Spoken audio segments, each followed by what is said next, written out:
Good evening, folks. Welcome back to another Monday night live stream. How is everybody? I hope you're all very well. We seem to have quite a few in the chat already tonight, so I thought I wouldn't hang around too long on that loading screen there. Let's say hello to a few people, and we'll get into the subject as well tonight. So the subject, if you haven't noticed it, is trying to remember what it's called now. Are we heading? It'd be good if I knew what the subject was. Are we heading for GW Burnout? Now, the topic of that was inspired by watching the Beast of War Weekender at the weekend randomly, and there was a really kind of short, sort of 2 or 3 minute little subsection where they were talking about sort of just the amount of stuff that GW are releasing. And it just got me thinking about stuff, and I thought it might be a nice little topic for tonight. So this is not a GW bashing session. I'm not here to go bloody GW. It's just it's an open question really, and I've got a few thoughts about it, and I'd love to hear what you all think too. So let's have a look in the chat and see who we've got. We've got Steve Evans. Steve, my latest Patreon. Thank you very much. A good evening, buddy. Hope you're well, mate. We've got Mark's in as well. Good evening, Mark. Always nice to see you in nice and early. We've got Ed Heller. I think I've pronounced that right. I hope so. Good evening to you. We've got Christian as well, another one of the Patreons. Good evening, Christian. How are you? We've got Glyn Seymour in. Good evening, Glyn. We've got Jamie in as well there. Devious2K, another Patreon. Thank you very much, buddy. How are you? Hope things are okay home-wise and stuff. Yeah, had a bit of bad news recently, so I hope everything's okay. We've got 12 Neefin, says greetings from Brooklyn. Good evening from Brooklyn. Hope you're very well, buddy. We've got Broken Legion of Gamers in as well. Not seen you in a little while, buddy. He said he's just dropping in to say hi and see how everyone's doing. I'm doing very well, mate, and I hope you are too. We've got Tim Kelly in, says all right there, Andy and fellow Blackjackers. Good evening, Tim. Hope you're well, mate. We've got your boys, says here. We've got good evening to you, by the way. We've got Reluctant Artie in. Good evening, Artie. How you doing, fella?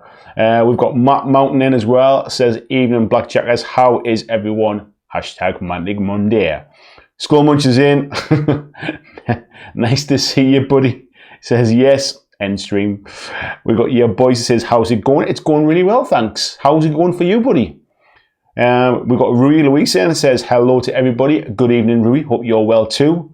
And Scumman says good evening all. Henry's in, says what's up, Andy? Good to catch another one. Nice to see you in, Henry. I need to get in touch with you as well about a t-shirt. Don't let me forget. Drop me a message, please.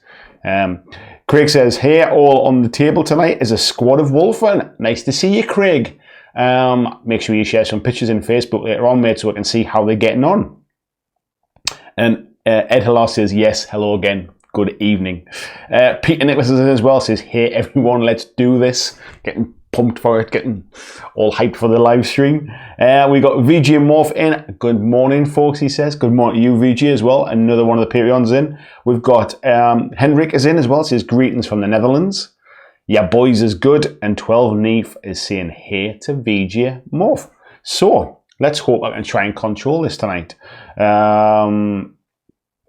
Because the reason I say that is because I'm reading the chat from my laptop that I've got down here, but then my PC's over there doing all of the controls, and then my little stream box thing, so I can switch between sort of starting and stopping the stream and stuff. But I can't actually control anything on the PC. So hopefully everything works like a dream.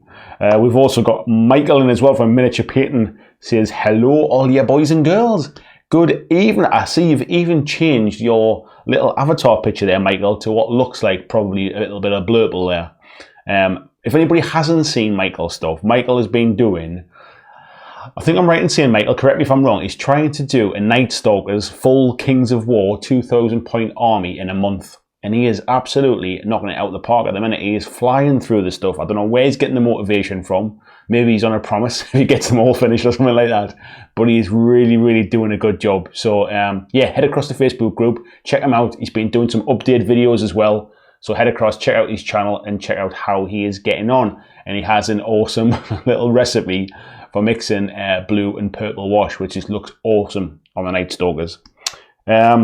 So VJ says, what's on the agenda today? We're talking about, VJ, we're talking about, are GW heading for a bit of burnout? Or are we heading for, not GW burning out, maybe the community burning out on GW stuff? And as I mentioned very, very briefly at the start there, if you just missed it, the topic kind of came up from the Beasts of War weekender that they had on Saturday morning. I was watching it at the weekend, and there was a very kind of short 2-minute discussion where they were just talking about something to do with the amount of releases that were coming out. And it set a few kind of little cogs turning in my head. That's why I watch these things. This is where I get a lot of ideas from, just sort of little picking up on little comments, and I read the comments in every one of my videos, and sometimes the comments in my videos might spark something off. So yeah, please always give me your thoughts in the comments, because it's those kind of things that help me think about new topics as well. So yeah, we'll be coming out of that soon. And as I mentioned before, this is not about sort of bashing GW. I'm not giving them a hard time about it. They're knocking it out of the park with the stuff they're doing. I just want to kind of maybe raise a few ideas and suggestions and get your feedback and see what you think about it. Where are we up to here? I've lost my train there. Steve says he used to be a real GW stalwart, but fell out of love with them when they killed Fantasy Battle. Yeah, I think sadly, mate, I don't think you're alone on that one. There's quite a few people that are a little bit kind of still a bit bitter about that one. We've got Tom Goodson in. It says, hey guys, and hey, hi Andy. Good evening, Tom. Hope you're well, buddy. Welcome to the chat. Michael's saying the power of Blurple. Flying Mammal says, sorry, was making cake. Did I miss anything? Evening all. Well, the only thing you did miss was sending me some cake. But granted, it wouldn't have got here in time, so I'll cut you some slack on that one. But good evening, Ruth. Welcome to the chat again. Henrik says we need a Blurple t-shirt. And VJ says, cake. Henry saying to Steve there, same here, almost happy they did, because I would have never tried other systems and found Kings. That game's amazing. Yeah, I think you've got a few Kings of War fans in here tonight as well. Glenn says, what has everybody heard of Claustrophobia 1643 by Monolith? I'm slightly intrigued. I saw very briefly, there was a Beast of War had a video about it, but I've not watched it yet. So I don't know anything about it, if I'm honest. To be honest, the things that's piqued my interest a little bit more when it comes to, and I'm always a bit like that with Kickstarter stuff, but Mythic Games have announced 2 new games that they're going to be bringing to Kickstarter this year.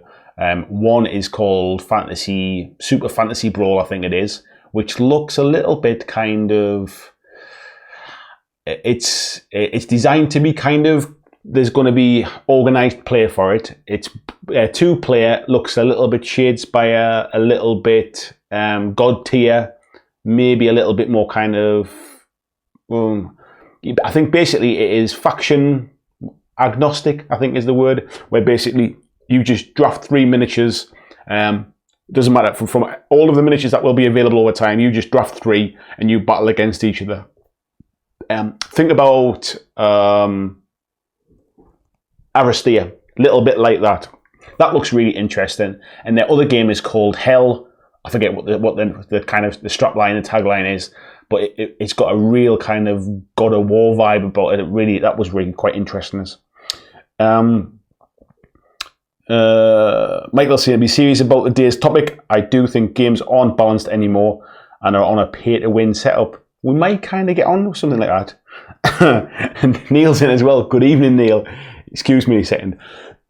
He says, finally, I know something I know something about spending money with GW. And Reluctant says it's a great game. Skullmunch has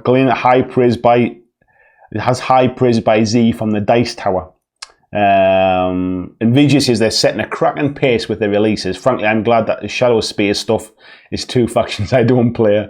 After all the new Orc stuff, Gene Stein, the Cold Gloom Spike gets, and the Skaven in Carrion Empire.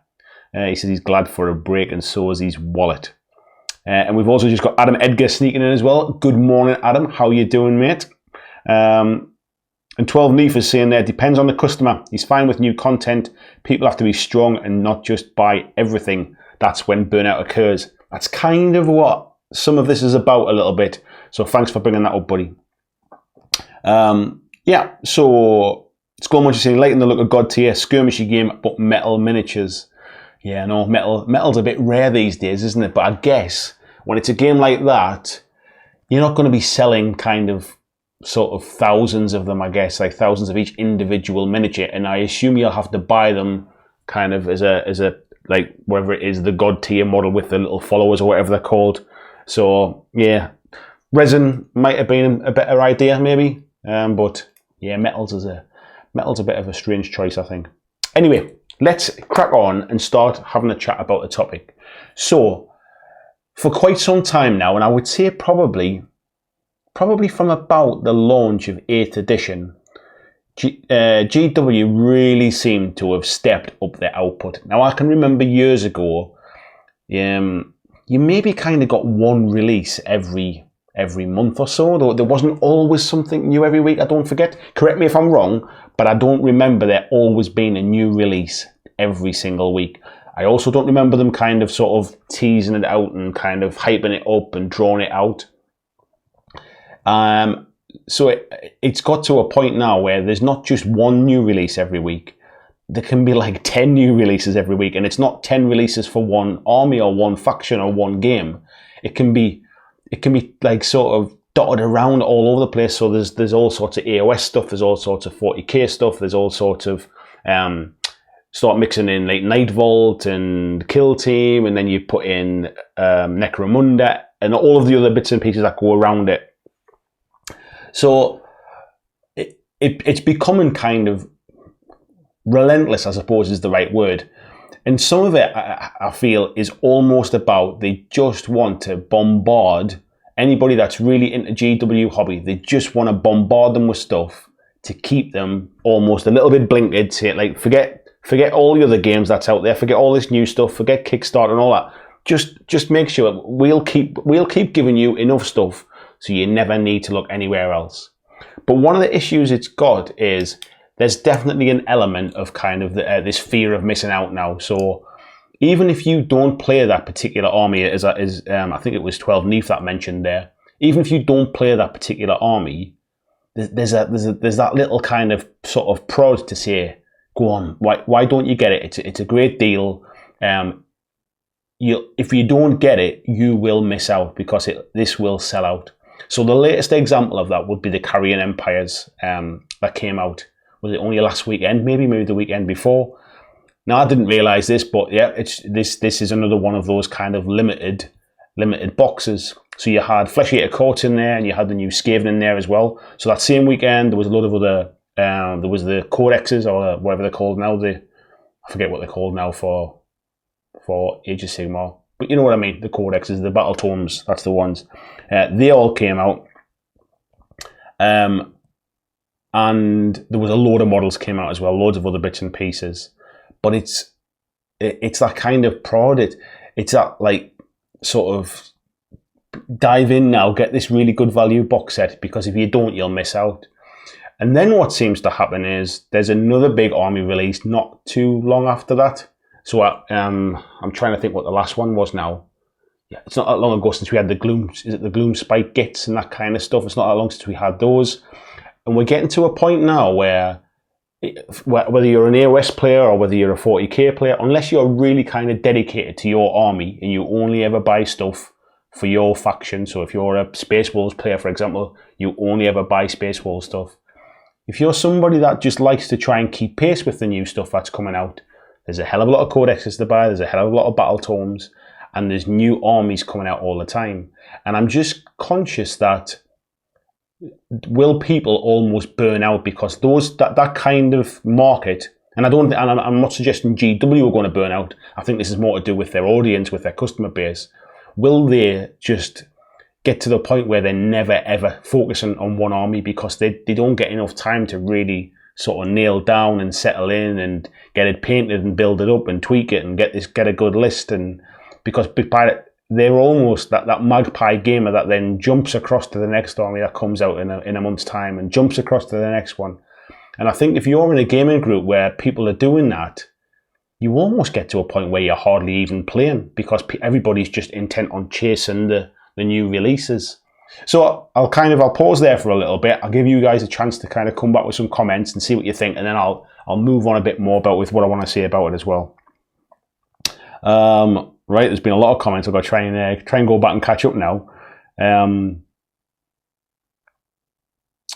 Glenn saying he only plays a strategy battle game from GW. It's more AOS and 40k fans who get burnt out. Yeah, I wouldn't. I mean, certainly if you talk to Necromunda players, they'd have been chomping at the bit for new stuff for quite some time. The Shadespire stuff and the Night Vault stuff, it's cheap enough that you don't mind more stuff coming out, but I think it's spaced out. Like, what do you get? Something like maybe like 10 releases or something, 10 waves maybe. Is it as much as that? Probably about 8 waves over the year. Tiberius is in. Good evening, buddy. He said, I'm a mini tart. I'll paint anything. Me too, mate. 12 Neef was saying that it's hard when the models look so damn good, but I like skirmish games. They put out a scenario for the Amble and the Ambots that look interesting. Yeah, they do look interesting. I think if you're into skirmish stuff, you can potentially keep up with the releases sometimes. Although in saying that, Kill Team, there was quite a pace with some of the stuff that came out for that. But if you're into the bigger army scale games, yeah, it's quite an investment to drop on a new army when a new army comes out. And unless you're somebody that paints quite quickly or you really have a lot of spare time on your hands, you probably get sidetracked and something new comes out before you've even finished it. We've got DJ Todd Harrison. Good evening, Todd. How are you doing, fella? Haven't seen you in a little while. We chatted briefly in the Tabletop Minions chat. Nice to see you, my friend. We've got Tony in as well, Mr. Spooky Thank. Good evening, Tony. Another Patreon as well. Thank you very much, mate. 12 Neef is saying another issue is GW is super active in social media. We're not used to it. They are a juggernaut when it comes to marketing now. They really have got their game on now. So they're just moving into new studios now with the stuff that they're filming. So I've got some software on my computer that lets me kind of compare how my channel is doing compared to other channels, and it tells you how many videos you've released, how many subscribers you're getting, how many views you're getting, that kind of stuff. And just out of interest, because I was trying to understand how big the market is for wargaming and stuff, I just compared to the Games Workshop site, and they are releasing in the region of about 50 videos a month. So it is just relentless. They're on Twitter all the time. They're on Instagram all the time. They're on Facebook all the time. I mean, as a marketing sort of machine, they're unbelievable. But it does get to the point where actually, when you're trying to watch it all, you almost don't even get time for one message to sink in before you're hit with something completely different. All right, where are we at? God, there's a lot of chat tonight. Trying to keep up. We've got quite a few in. Yeah, Jamie's just keeping me right with Battle Tomes there. VJ saying he likes their new prevalence on social media. At least that's a GW fix of engagement that isn't costing me anything.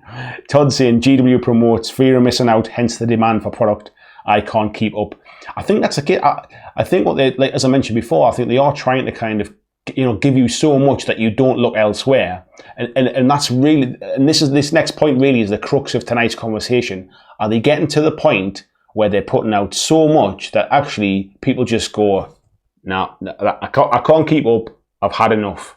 Are they on that tipping point? Are they getting close to that tipping point where people just say, I physically can't keep up. I think there's just not enough hours in the day to keep a track on everything that's going on.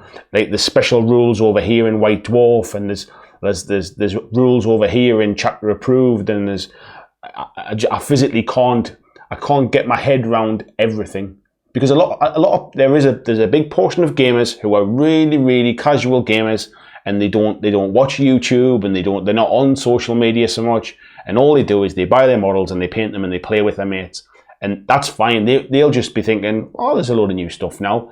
It might be very different for them, but is the bombardment of GW to the market that really is very social media savvy and kind of hangs on all of the different like little the rumor engines and all that kind of stuff, is some of that market getting to a point where they're just going, that's it, I can't keep up, I've had enough.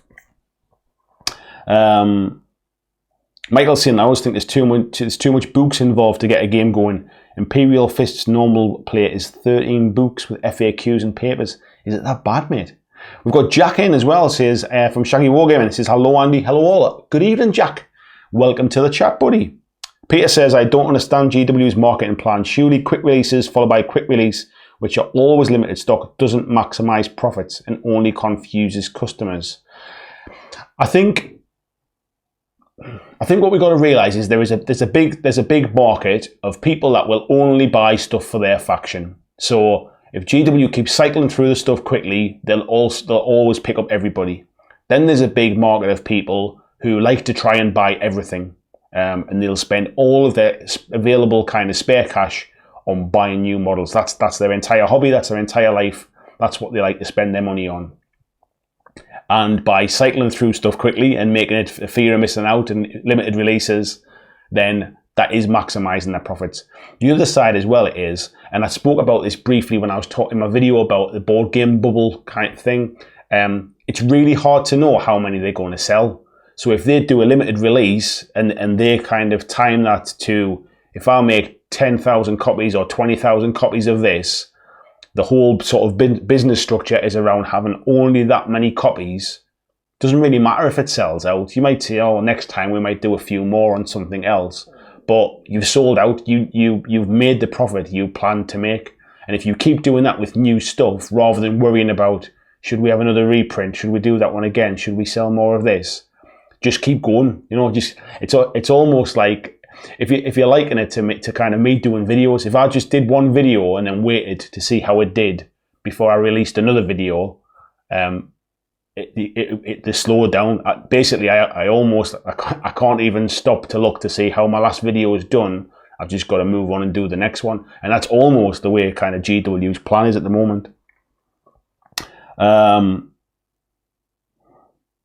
Tony's saying to Glenn, it's great. The original was a favourite of his, and 1643 is a bit more streamlined. I'm assuming you're talking about claustrophobia.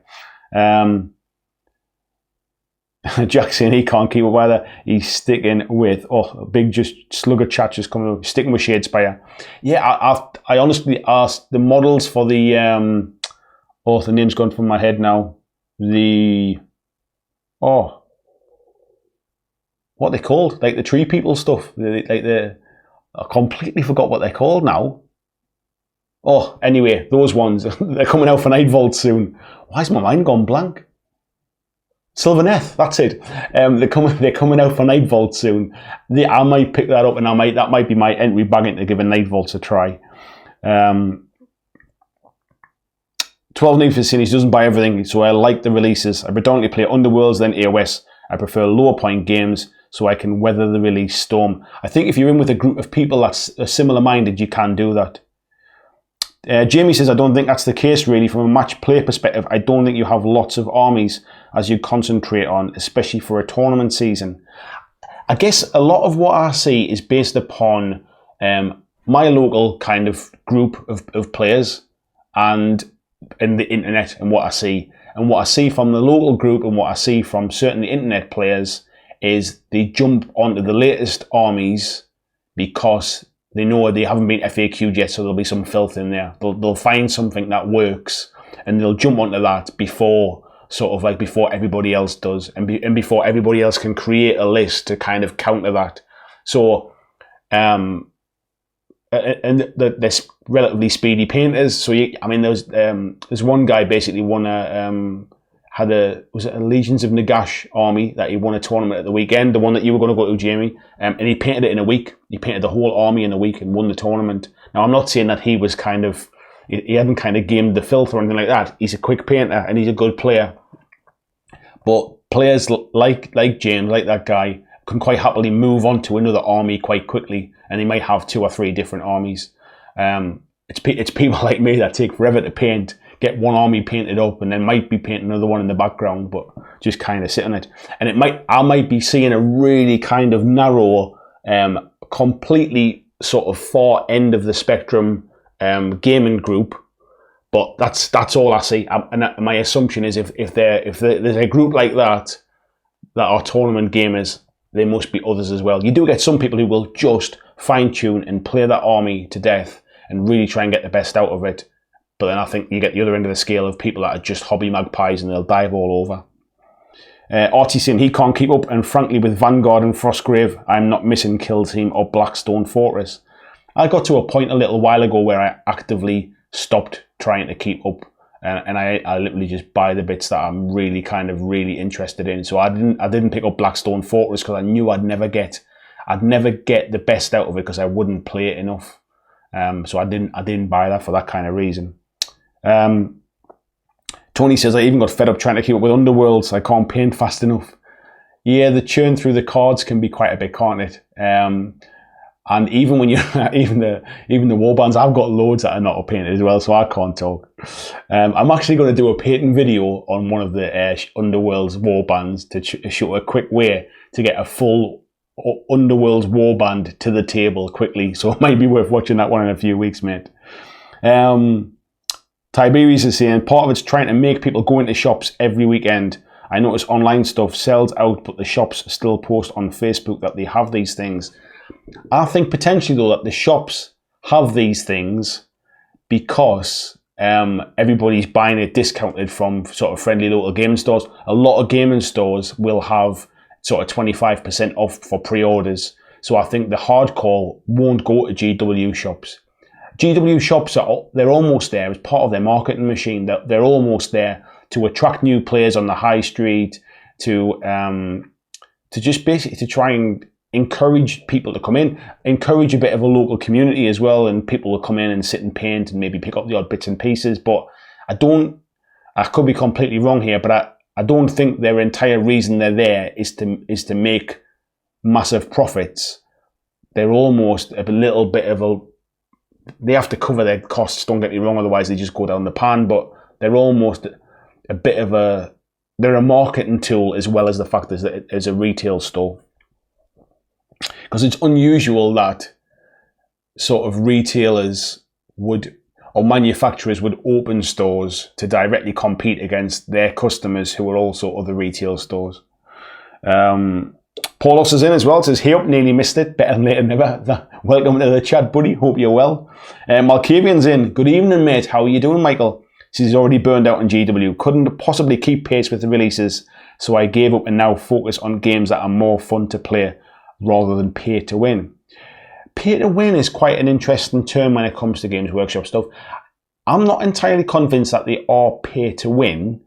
I just think the new stuff isn't always the most balanced when it comes out. There's always an FAQ that follows up which will address some of those issues. So if you can get in early, it could be a little bit pay to win. But I wouldn't necessarily say there's a power creep. I think that historically there probably has been. I mean, you guys in the chat tell me different if you think there's a power creep in GW games. I still see older armies holding their own, which leads me to believe there's not a power creep these days.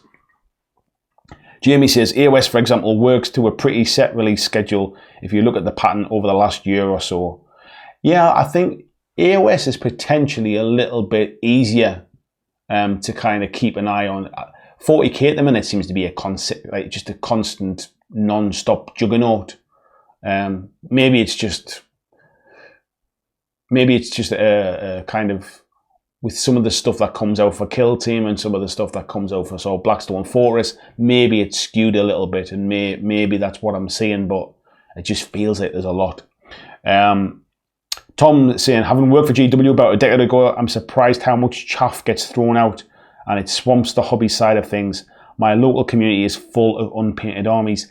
That's the other side of it as well, as I was going to mention when I'm saying about people chopping and changing armies. They physically don't really have time to paint them. So you do end up seeing a lot of grey plastic armies on the table, and that's, whilst if that's your hobby, that's your hobby, but it doesn't always look the nicest, does it? We got Dice Tales in. Good evening, Mark.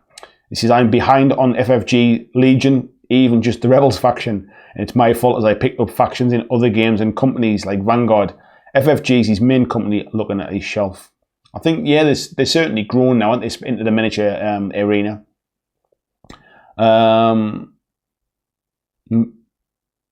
Michael says, about the videos, they were special a year ago. Now it's just blurb of stuff we see all over the YouTubes.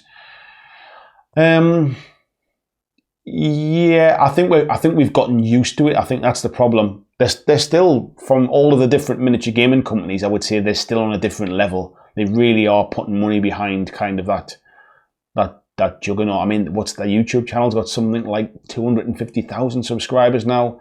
They're a big player. You can't knock them. I think we just got used to it. I think that's what it is. Jamie saying for him, you have a game and you're married to, in my case, AOS, and the games you have affairs with, your side games. I don't think I do. I think I'm probably the exception to the rule, really. I'm never really that addicted or that kind of sort of tied into one game, but I think I've always liked to try lots of different things and try lots of different games. For me, I'm more addicted to the hobby, I guess, to the entire thing, and I love what goes on in the background and all of the kind of the business side of things and understanding about how things get created. That's me, but I think I'm maybe a bit of an oddball when it comes to that.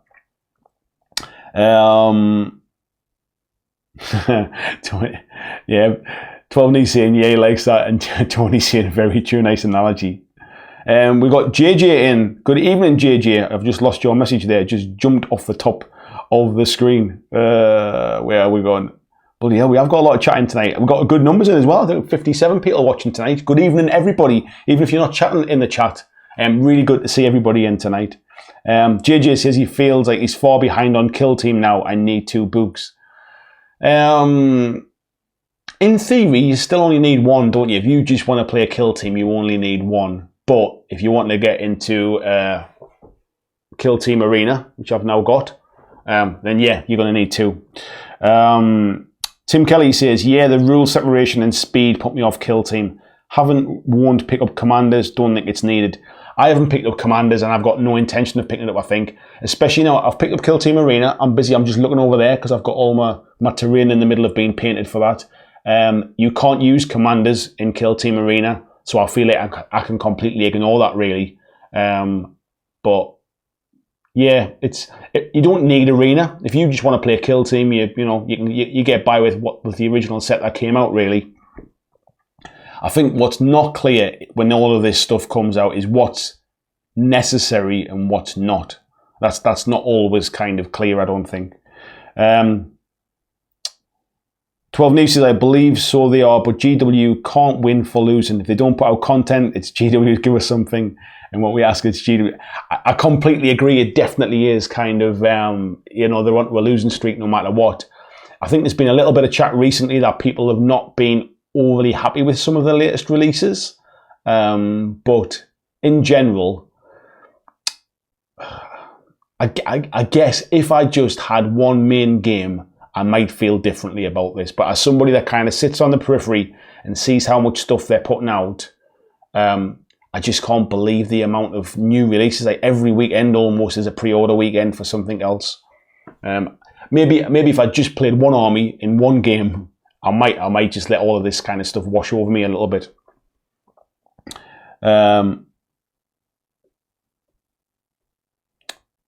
Jamie says, as to that I can't keep you, I've had enough. It's not the case. GW's customer base that grew up with it are now reaching peak spending power, 30 to 40-year-old.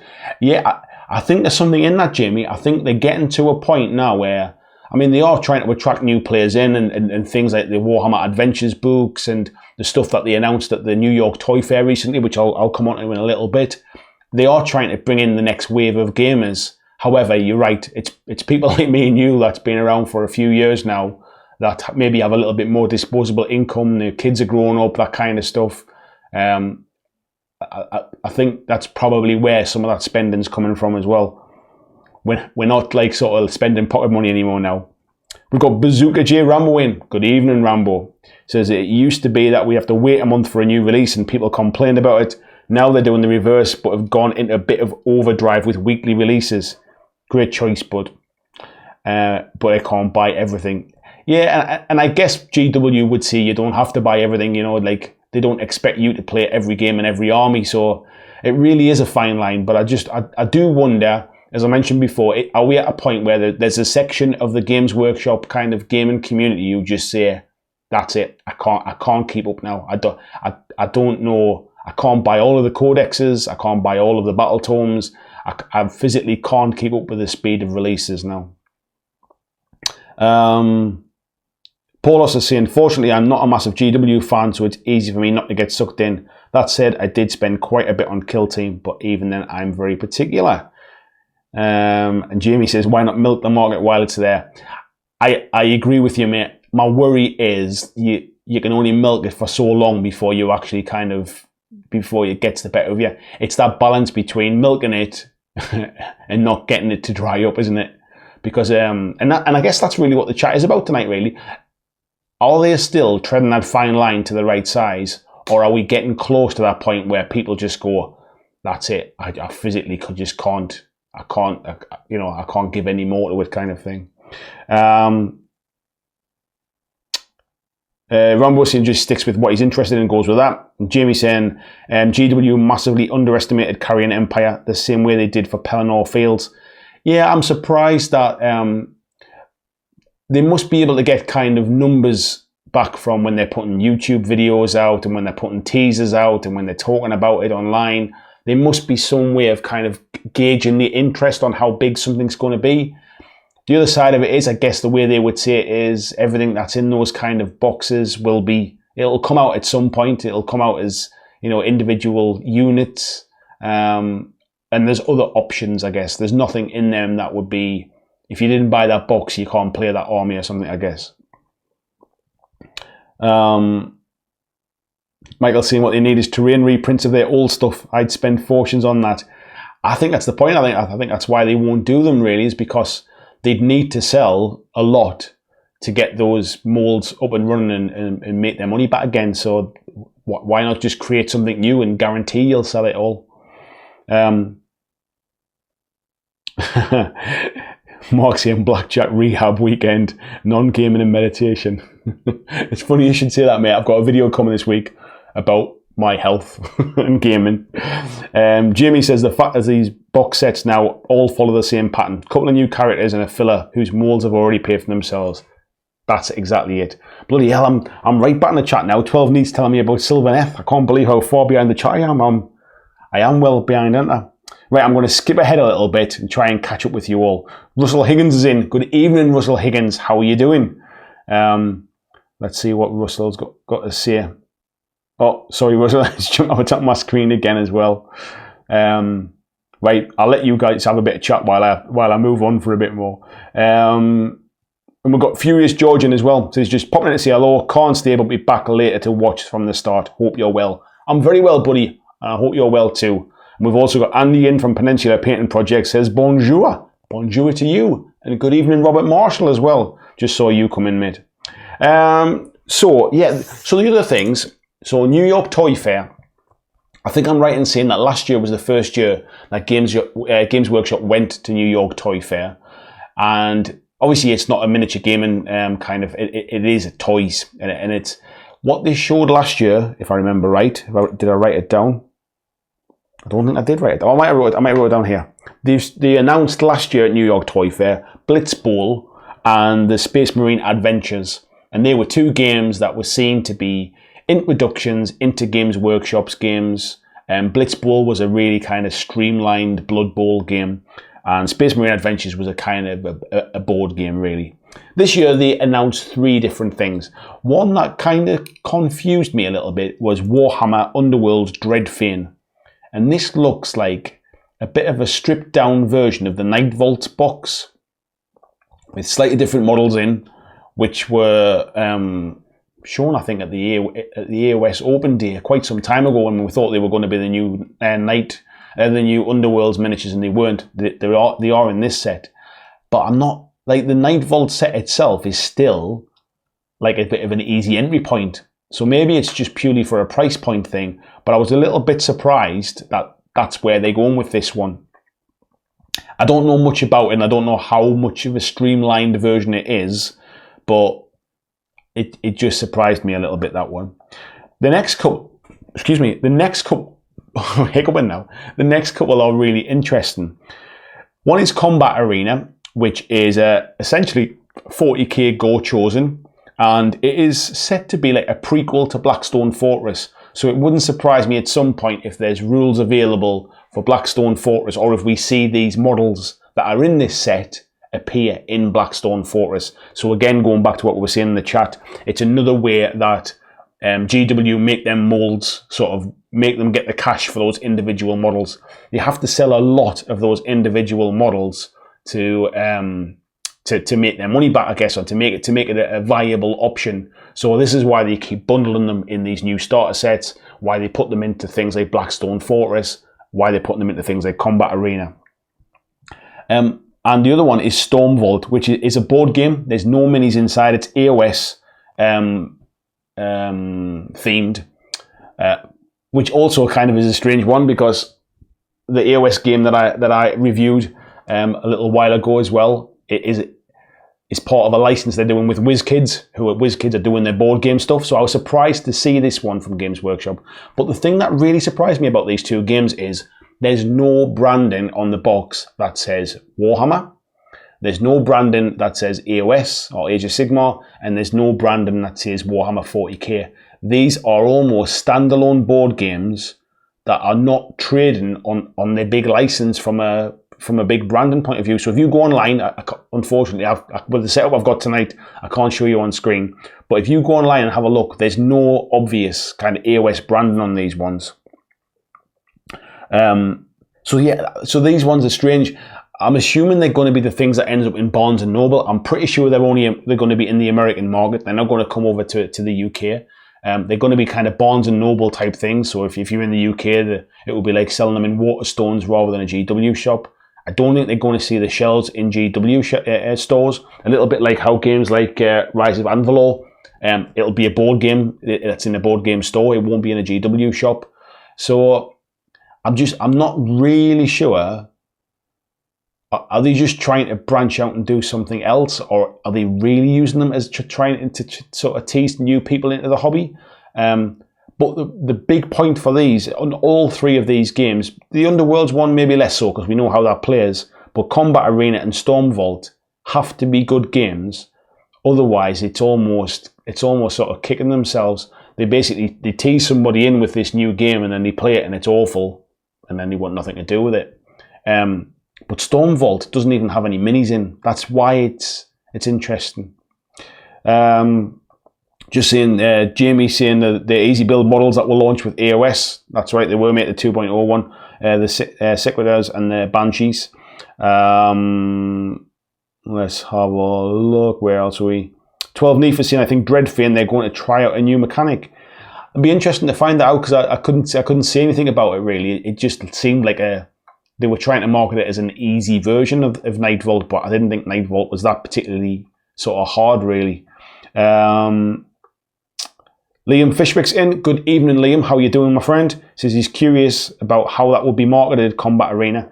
I'm not even sure they're going to market it. I think it's literally one of those things they're going to bang into bookstores kind of things. I mean, Go Chosen I've got on the shelf behind me, and actually, it's a pretty decent game. So if they and looking at the pictures, they've lifted everything from Go Chosen right the way down to the way the wounds work and everything else. And from what I understand, it is that the story behind it is essentially you've got all of these, basically, let's just say people. You've got all these people on a spaceship, and they're in like a combat arena, like a training thing. So they're fighting against each other to train ready for when they get to Blackstone Fortress. A little bit like how Go Chosen was all of the kind of the chaos fighters, basically, like sort of fighting in the arena.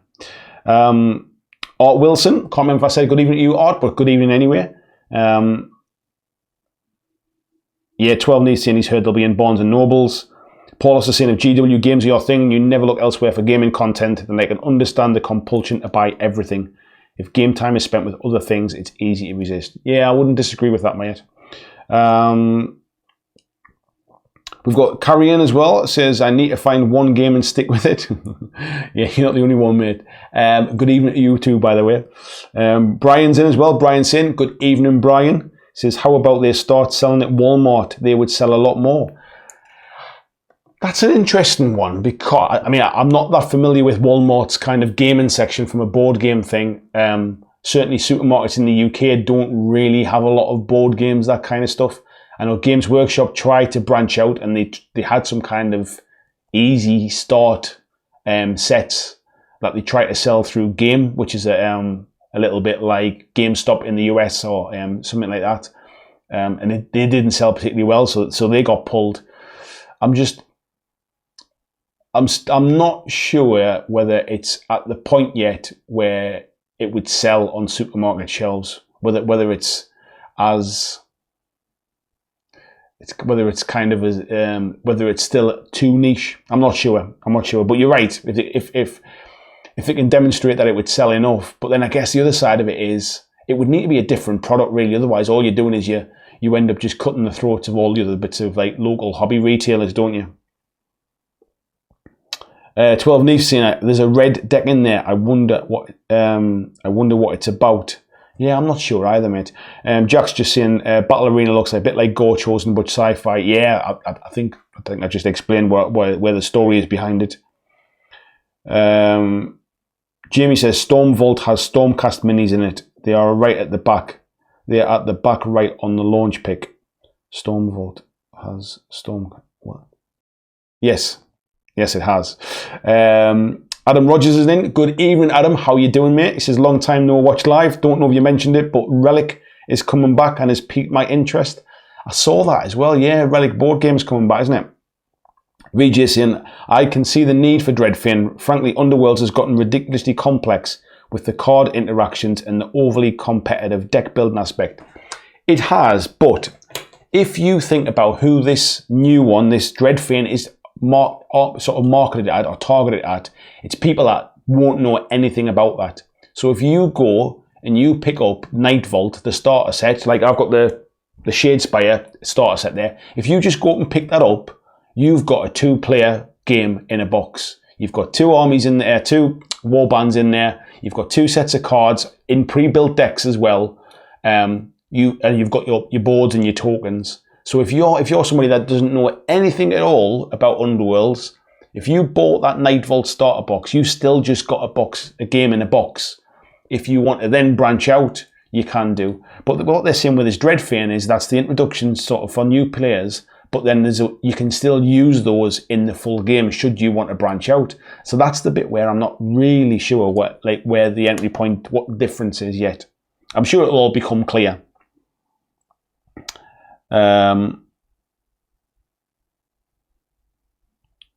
Yeah, Andy's saying there from Peninsula Painting Projects, saying selling a supermarket would diminish the value. Potentially, it would would you end up just getting massive discounts and stuff like that? Would they just try and undercut everybody else? Would it end up killing off sort of, your local hobby stores and stuff?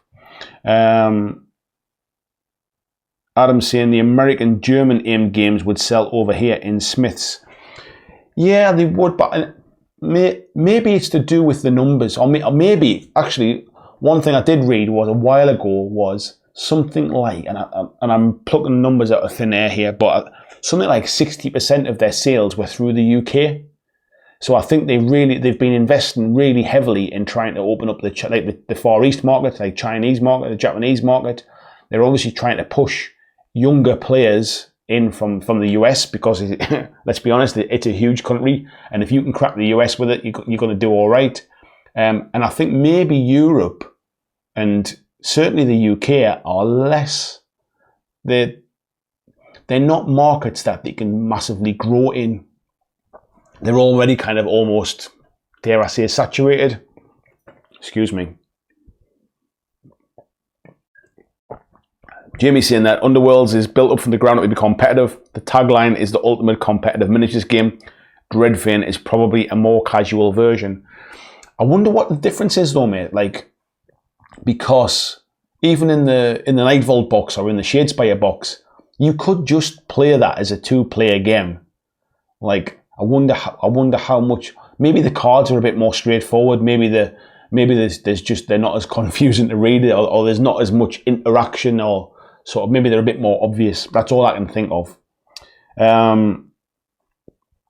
Paul also saying, what would happen if GW made drastic changes to their core rule system to embrace some of the newer mechanics out there? Would the bubble burst, or would the lore and minis keep people buying?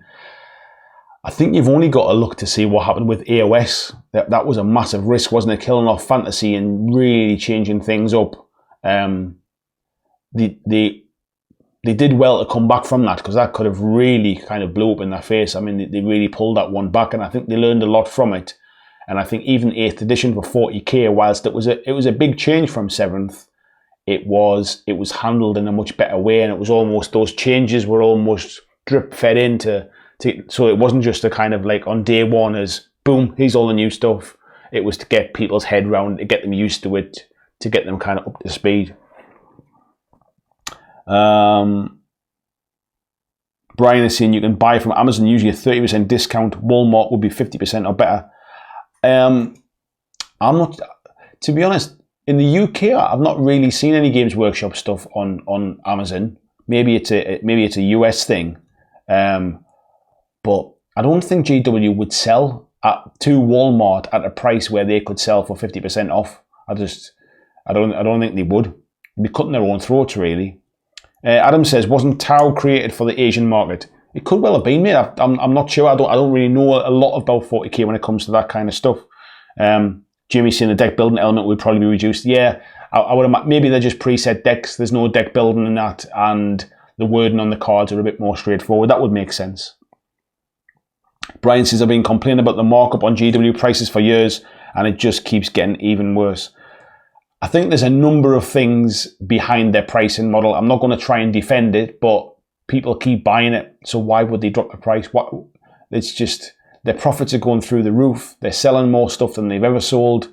They're knocking it out of the park with the quality, to be fair. Why would they drop their prices? It's supply and demand. It's like, why are Apple iPhones £1,000 now? Why are they over $1,000 and people still buy them? Although, to be fair, they have talked about bringing the price down recently on the phones. VJ is saying, also with Dreadfin, remember Games Fair stuff was shown a long way before release. I think what they're doing with Dreadfin will become clear when we see where Underworlds goes with. I'm not so sure, mate, because then it surprises me why I'm surprised they haven't put two different factions in there to try and mix it up a little bit, but because it's almost a bit of a rebox, isn't it? Andy's saying, yeah, Tau was created to represent manga. And Rambo saying, I remember seeing Warhammer 3rd edition in Woolworths. I remember seeing 5th edition 40k, and I think it was it 6th edition Fantasy in Argos in the UK. You could certainly buy them there. Liam says, yeah, I have a feeling a kill team is a test for a new turn structure for 40k. Maybe. I wouldn't. The only thing, I'm trying to think about it now. When you've got that many models on a table, would it get really confusing with all those tokens about trying to understand which one goes first? I wonder if it would. I don't play 40k, mate, so I'm not that hot on the rules to know, really. Flying Mammal says, rip RAP Woolies. Yeah. You still get Woolworths abroad. There's definitely like Woolworths and stuff in... is there a Woolworths in Germany I saw? There's definitely a region somewhere that still has a Woolworths. Rumble with a cough in there. Brian says, I don't argue about the detail and quality, it's just sticker shock. Yeah, it's like anything though, isn't it? If enough people will... like the price of a product is only sort of controlled by what people will pay for it. If nobody paid GW prices wouldn't be that price.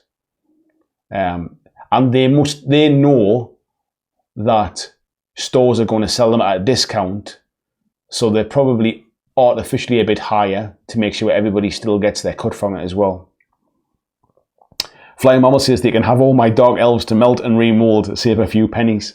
I guess with the price of oil and stuff, and the other thing they're going to have to watch out for as well is there's so much talk about sort of plastic reduction now and waste. I mean, look at how many sprues must get thrown away, because I don't think they can be recycled or anything. Certainly not recycled back to Games Workshop.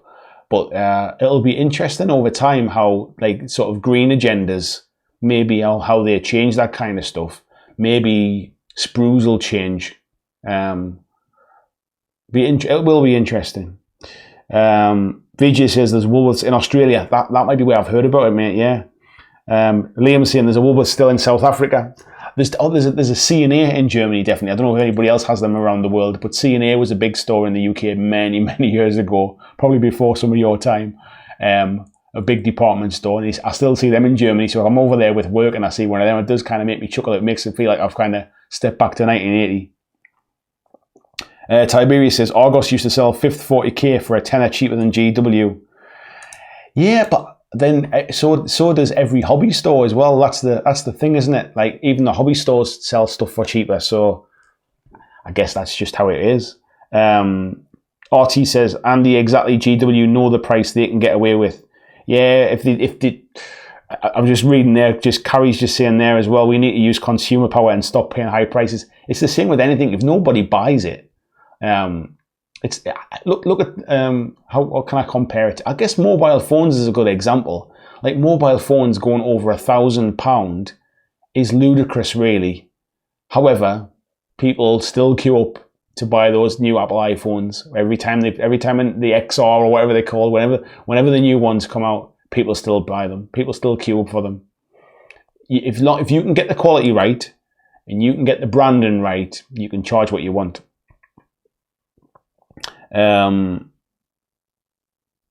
Tiberius is saying his GW had more fantasy boxes in stock than they bought because Argos didn't have 40k and folk used to buy to exchange since the shop was over the road.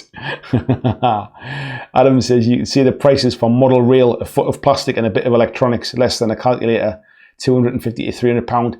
It's a really good example, mate. Yeah, really good comparison. Like, model railway stuff's really expensive, and no doubt model railway enthusiasts complain at bloody Hornby and look at the prices. But again, if you're the market leader, you can kind of control the prices. And to be fair, like, maybe I'll see it slightly different as well, because I work in an industry where we make products to sell at retail, and what you don't want is you don't want one of your competitors running down the price, because as soon as they undercut the market, you've either got to come down to match them, or you've got to wait it out and hope it doesn't kind of destroy yours. Hope your quality is good enough to keep that price high. So actually, by GW being the price they are, it allows everybody else to command a higher price as well. So people pay it. People pay it. We've got Christopher Warden in. Good evening, Christopher. Not sure if you've been around for a while, mate, but thank you very much for joining the chat. He said sprues can be recycled at the manufacturer level. I'm not sure that the sprues can be recycled to be reused, though. I'm sure I've asked this question before, and I don't think they can. Or maybe I'm thinking of resin. You can't reuse the resin, that's for sure. Maybe you can with the plastics.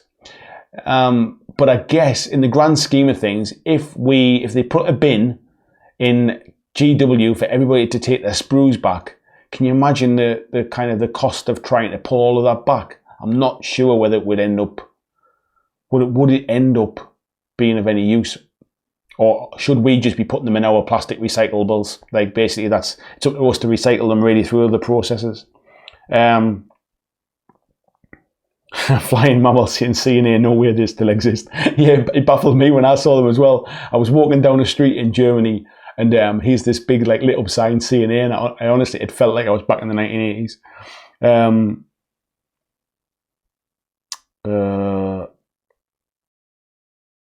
Flying Owl saying what Christopher said, but no companies do it. I bet Games Workshop, if it can be recycled, they will recycle any kind of sort of offcuts and bits and pieces in their own process. But once it's out into the wide world, if you like, there's probably no sort of economical way to get them back. Christopher says, who pays full retail for GW products? You'd be surprised, mate. That's why GW retail stores are still a thing. There's no way they're all running at a loss. And a lot of places don't have local game stores. So you kind of, you get what you get. Rambo saying, had a CNA in my town, but then it closed and became a Primark. I think the one in my hometown did as well, actually. It says now moved to where BHS used to be, and yet GW keeps on trucking. Exactly. You need to have something sort of to keep you on the high street, that's for sure. The rich, Rambo saying the rich pay for it. Tiberius is saying, your product can be made cheaper, then you add extra stuff to the product up to the price people expect. You don't even have to add stuff to up the price. You just need to tell people that's the price. And if you want it, that's the price. Like, as an example, like you see those, look at the Titans and stuff that they sell in Forge World, and look at the Smaug model and things.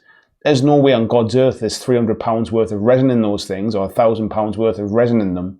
However, somebody's had to sculpt it, somebody's had to mould it and everything else. But they must still make a good margin on those things. Jamie said, did someone say local game stores? Yes. So I'm going to give them a plug because it's brand new this week. So anybody looking for a new, I'll rephrase that. Anybody looking for a good, friendly local gaming store for your board games, check out Asgard Board Games. So Jamie has just partnered up with Asgard War Games and is now doing the board game side of things. He's got some opening offers on this week as well. So I don't know. Can you put links in the chat, Jamie? Can you link to your Facebook page? If you can, link it through, mate, into the chat. Go and check it out. Yeah. What was I just going to say there? I'm trying to think back.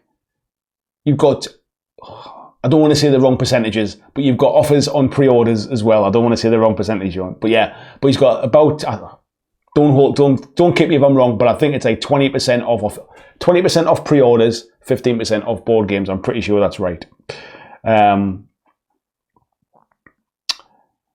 Tiberius says, sprue plastic is just polystyrene and can go in my council bin, not the expanded stuff though. Yeah, I'm sure somebody said to me that you can't melt it down and put it back in, but I could be wrong. Jamie said, I don't think it links. Maybe you're not allowed to. Maybe it's only me allowed to link them then. But I'll tell you what I'll do. I'll try while I'm chatting in the background here. I will try and I'll try and find a link to it, and I'll see if I can post it as well to get everybody on it. So talk amongst yourselves. But yeah, so Jamie's just starting out, trying to get it up off the floor and get it started. So let me just, right. I'll see if I can link it. Command copy Facebook, not Facebook. I think I lost my chat now. There it is. Right. Let me know if you can see that, folks, in the chat. You should be able to see it.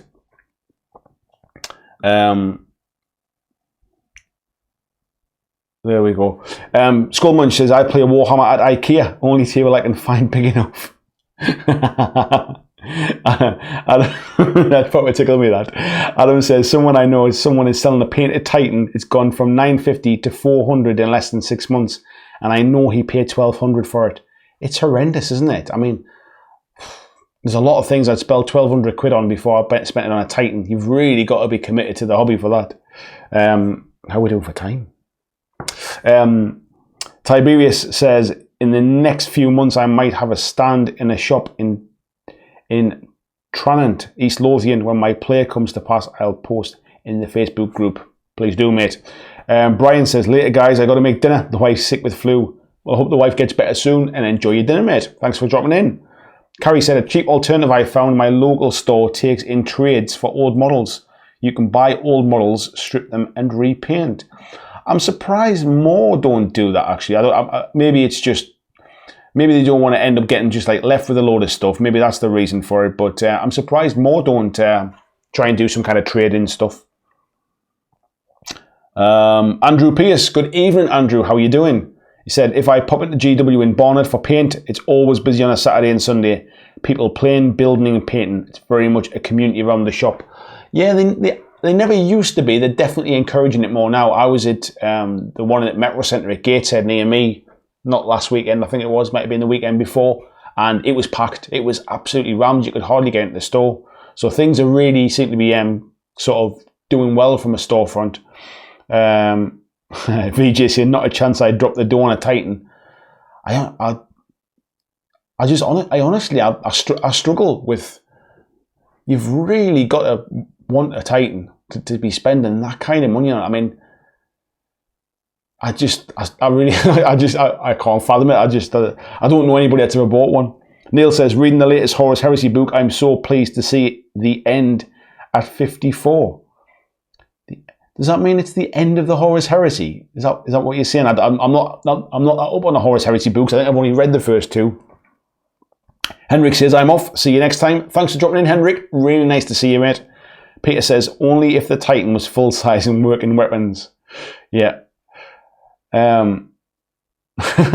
Jamie says, Andy, if you and me went into the GW and Gates, it would be packed. There must have been, there's got to have been 30 or 40 people in it. It was rammed. I went in to pick a couple of paints up, and I had to ask the guy to get them for me. I couldn't actually get to the paint rack. VGA says, not to mention Australia GW prices are already pretty scary compared to the UK and US. That's a whole different ball game. That I'm still not really sure why they're so different from the exchange rates. I know they try to protect themselves from fluctuations in exchange rates, but they are pretty they're pretty sort of out of sync. Adam says his local GW is almost 30 years old and is really small, one town over, and they just got rebranded to a larger Warhammer store. They did a little thing a while ago, I think, where they I'm trying to remember now where Games Workshop used to be. Jimmy, hasn't it moved in the Metro Centre? Didn't it used to be somewhere else? It hasn't always been in that little shop, has it? I've got it in my head it was somewhere else and they moved. Certainly the Newcastle one did, to a smaller store, but that was when they were knocking down Newgate Centre, wasn't it? This is all very kind of local news, this. If you're not from Newcastle, you won't have a clue what we're talking about. Throat Saws in says, Dawn arrived late. Good evening, everyone. It's never too late, mate. You still turned up. Thank you for dropping in. 12 Neve says, thinking about starting a YouTube channel. Do you use a script for your videos? What editor do you use? It depends on the kind of video I'm doing, mate. I will. There's some where I will just sit and chat to the camera and stumble over my words and kind of repeat things and then go back and say something different and then spend time editing it. And then there's certain videos where I really want to I want to get certain points out. So I will literally write them all down, either by hand or type them up, and I'll write them down, but then I don't read them back as a script. I've tried reading them as a script, like with a teleprompter thing. You can get like little teleprompter apps for like sort of iPad or for iPhone, and I've tried like mounting them on top of my camera and trying to read them and stuff, but it never feels very natural. So the best thing I do now, and it seems to save me a bit of time, is write this kind of a rough script of what I want to say, read it a few times out loud to understand how long the video will be, and then what I'll do is I'll record the video in chunks. So I'll kind of look down, all right, this is what I'm saying here, and then I'll kind of do it from memory, but having almost kind of paraphrase what I want to say. So that's kind of how I do it. I think if I compare the ones where I read scripts to the ones where I do it this way now, they feel a bit more natural now. But it's however you're comfortable, especially when you're just starting out. I've been doing this for over 2 years now, so it's things that were really uncomfortable and difficult at the start are much easier now. And I use Adobe Premiere Pro to edit all my videos. It's not free. There's some decent free software out there, but I kind of it works well for me. I've always used it, and I find it really easy to use now.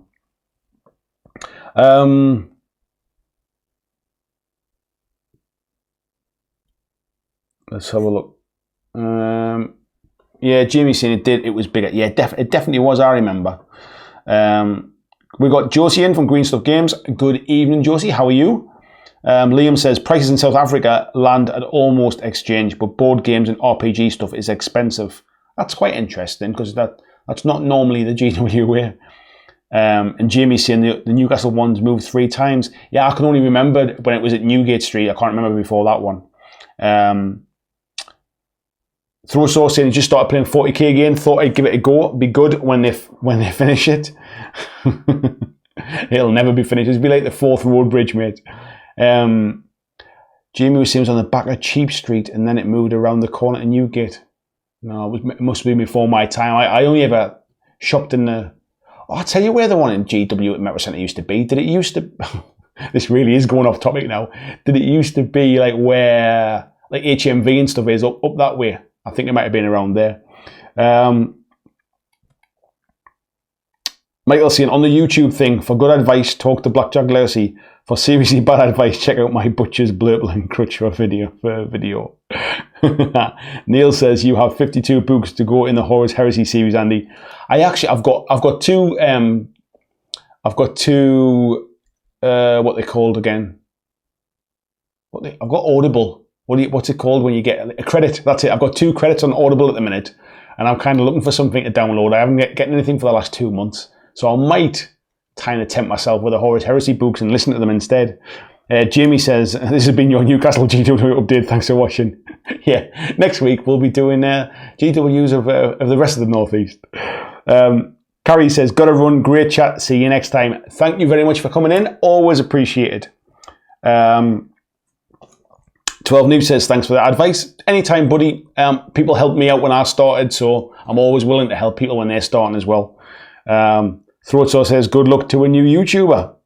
There's plenty of space for all of us, that's for sure.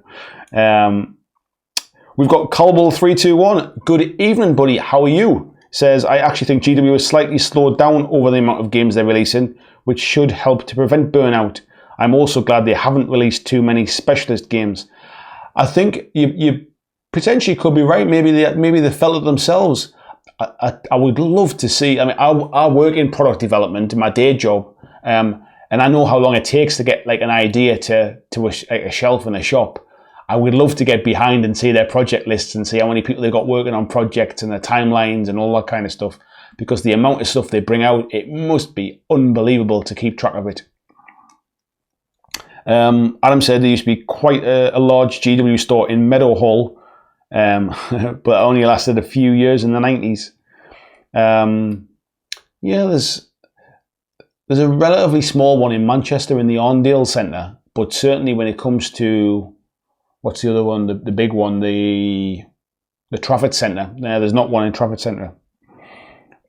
Throatsaw says, I remember Chewton Street, Hilltop. I think I'm old. Yeah, that's my geography gone now, mate. Craig Notman. Good evening, Craig. He says, GW Metro used to be where the new food section is. Did it really?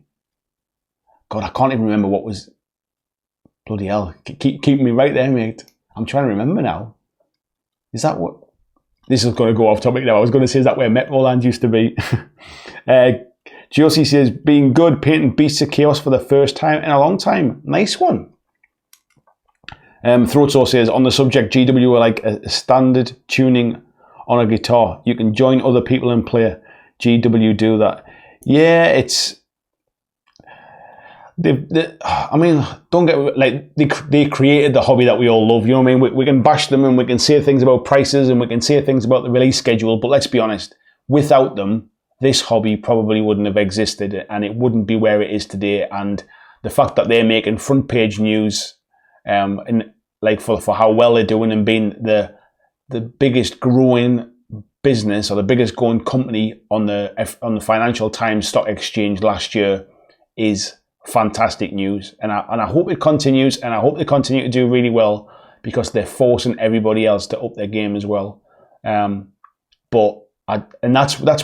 what this subject's about, really. I don't want them to burn out. I don't want them to get to a point where they can't, where people just give up on them.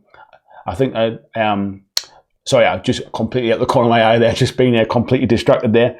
JJ Model Making is just said a donation. Thank you very much, buddy. Massively appreciate. Says, love the setup. Do you use OBS to show Super Chat? I do. I use Streamlabs OBS. There it is. So, because there it is on the other screen. Yeah, it comes up through, I forget what it's called. I think it's like alerts or something like that. It's called, mate. Yeah, but if you need any advice on it, because I know you've got an awesome channel as well, drop me a message. And I'll talk you through how to do it. Peter Nicholas says, where's Newcastle again? Depends what country you're in, mate. There's a Newcastle in Australia. There's a Newcastle in America. I always find it, I used to go to the States quite a bit on holiday. I like going to the US on holiday. And whenever they ask me where I'm from, I always say, you know Newcastle Brown Ale? I'm from there, basically, and they always find it dead interesting. When I used to work at Newcastle breweries many, many years ago, and when we did, our biggest export market for Newcastle Brown Ale was the US. And the random story here, nothing to do with miniature gaming, it got into the US because Clint Eastwood used to drink it. And he used to get it shipped from the factory in Newcastle. He used to get it shipped over to the US. He loved Newcastle Brown Ale, and we would ship it from the factory over to him, and then it started to get exported and stuff like that. But yeah, that was our first shipments to the US.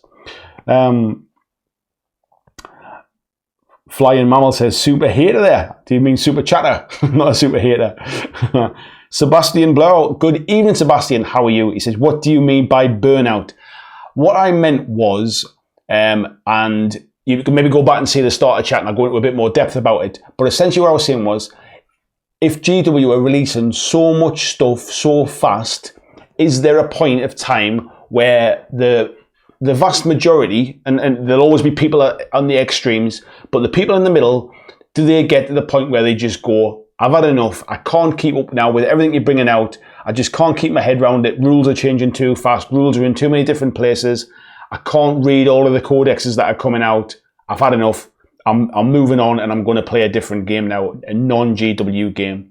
There's a real fine balance between keeping people kind of hemmed in to the GW hobby and just keep buying GW stuff, and then you tip over that line to a point where you're flooding too much out and people can't keep up with it, so they stop even trying. That's what I mean about burning out. Not GW burning out, but GW gamers burning out on just the amount of stuff.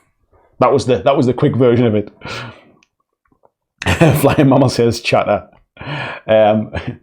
Yes, not a super hater. Please don't be a super hater. And JJ says, will do, cheers. Anytime, buddy, anytime at all.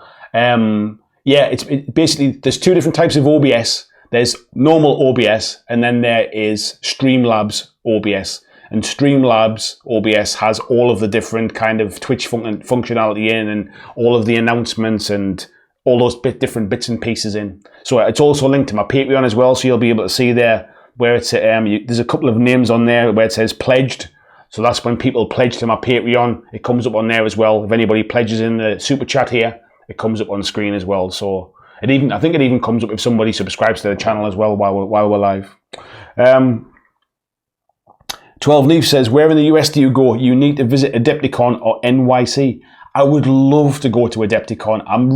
I would really love to maybe try and get there next year. If the channel gets to a point where I'm kind of, because I'm trying to get to a point where I can almost make this my full-time thing. So that would be an awesome place to be. If I could get to a point by next March where maybe 10,000 subscribers or something like that, or and I can kind of financially afford it, I would love to come to Adepticon next year. Maybe play in the Kill Team tournament at Adepticon.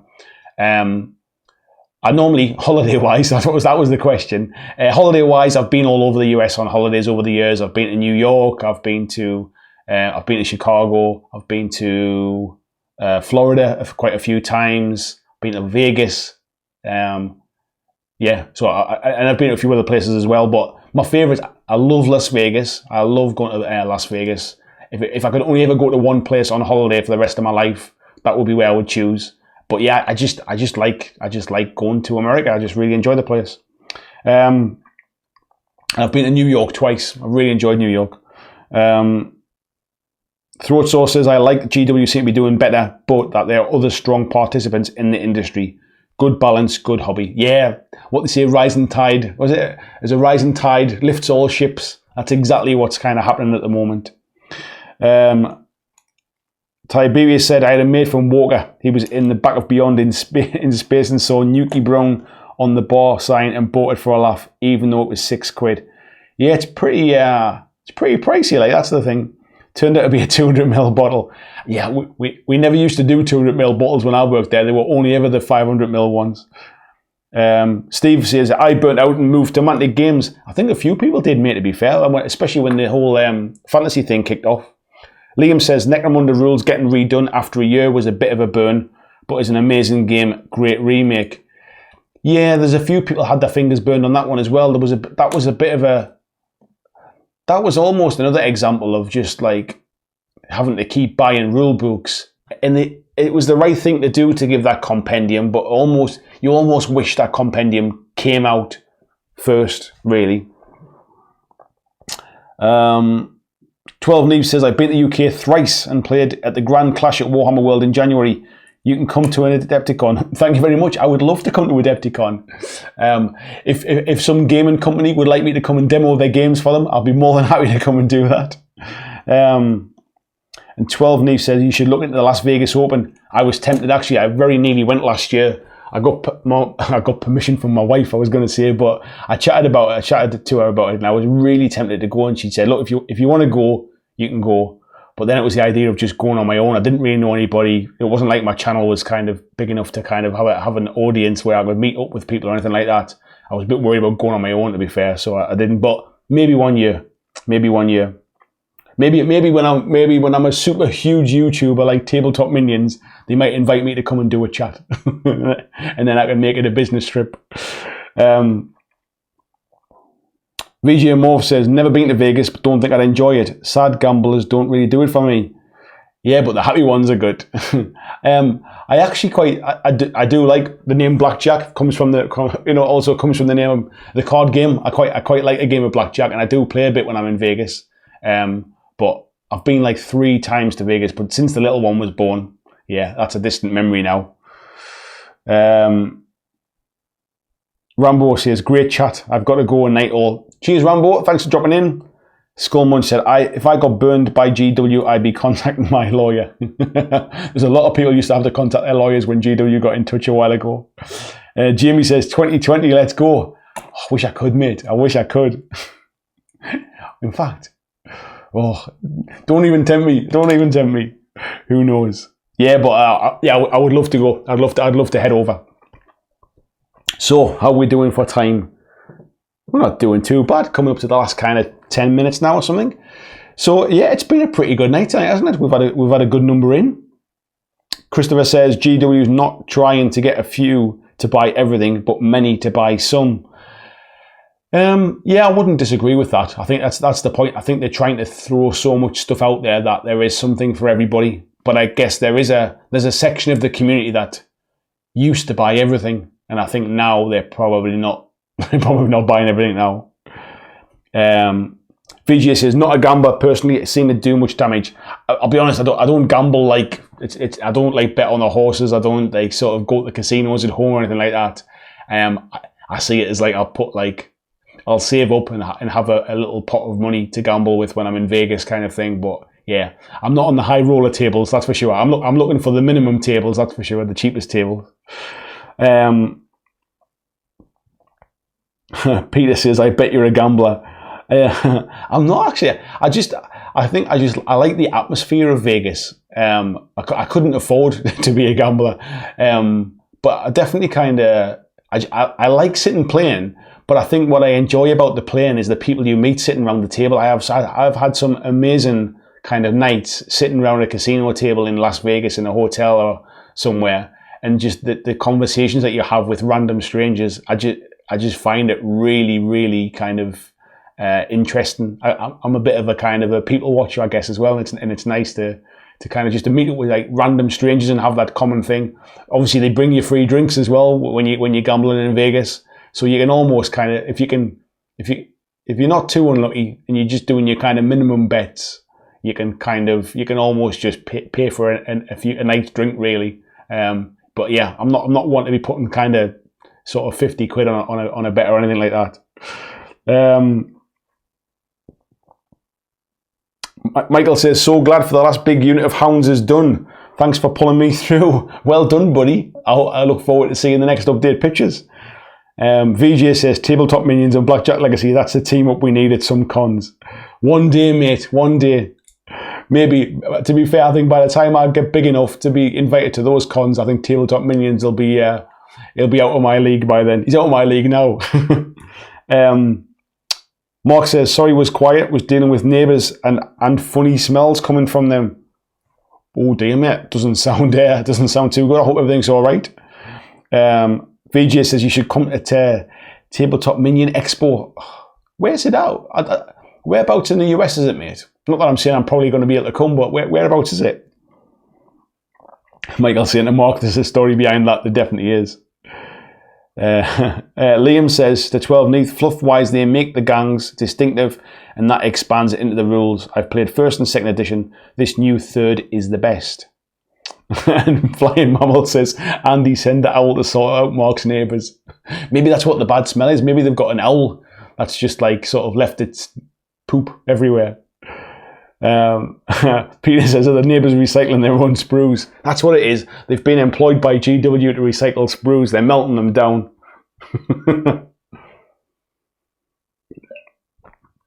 Tiberia says, Tabletop Minions, I reckon you can take him. I tell you what, he is one of the people that inspired me to start doing my channel, because most channels, when I was first looking, tended to be really heavily into 40k, and 40k wasn't really my bag. And I liked the fact that he sort of did a lot of videos where he was just sitting chatting to the camera, just talking about things. He didn't do like big battle reports, he didn't do other bits and pieces, he didn't do like painting videos and all that kind of stuff. And I thought, if he can do it, I'll give it a shot. That's kind of, so that was almost my inspiration to give it a start.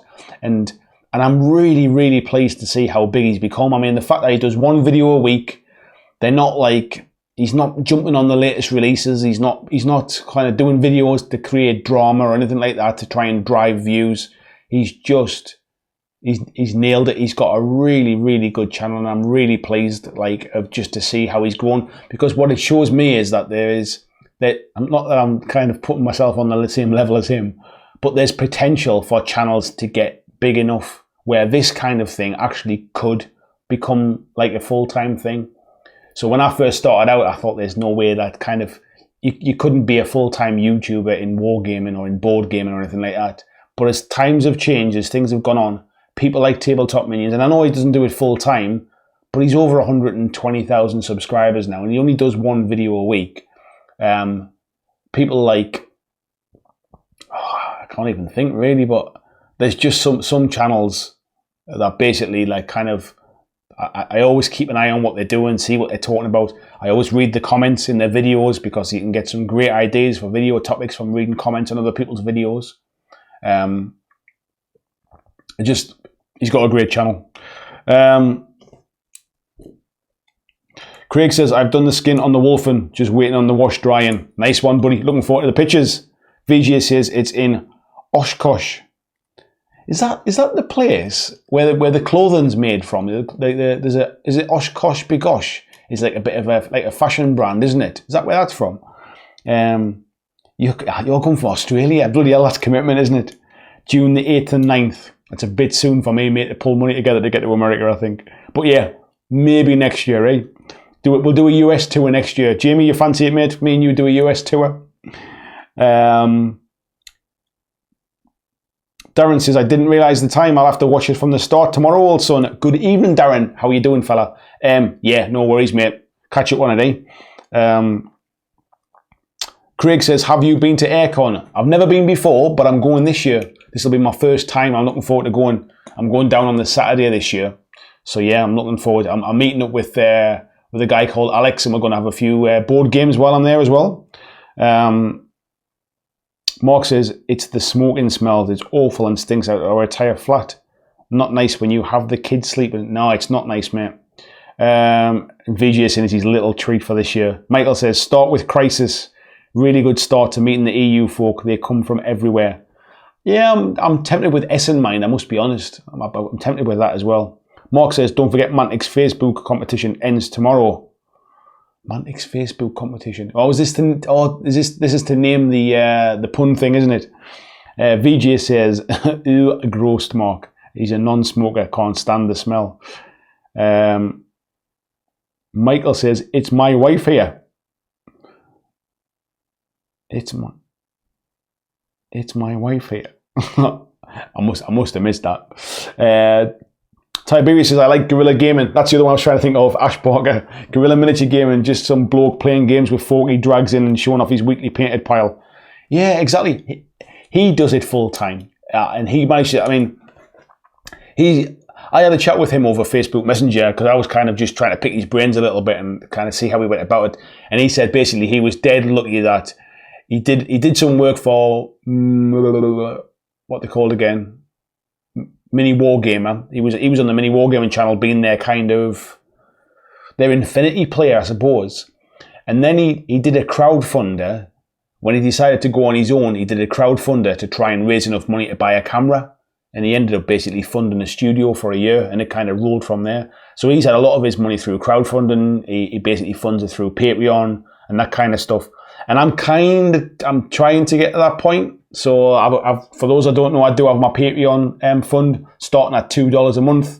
And I guess like the way I'd like to get this is that I can do more stuff if I had more time. So at the minute, I'm kind of killing myself like every spare minute of every day doing videos because I'm trying to see what could it be and how fast can I grow and what's the potential income in the future. But if I had more time, if I wasn't doing a full-time job, then I could be doing this more effectively and kind of better quality and all that kind of stuff. But I need to be able to create. It's kind of chicken and egg. If I can get to a point where I get bigger, then basically I might be able to start kind of sort of making income from advertising and stuff. But in order to get bigger, I need to spend more time doing it. And in order to spend more time doing it, I need to have some kind of income. So it's all kind of chicken and egg. So that's really why I'm trying to use Patreon as a way to, if you like what I do and you want to try and support the kind of the dream, support the plan, then please do.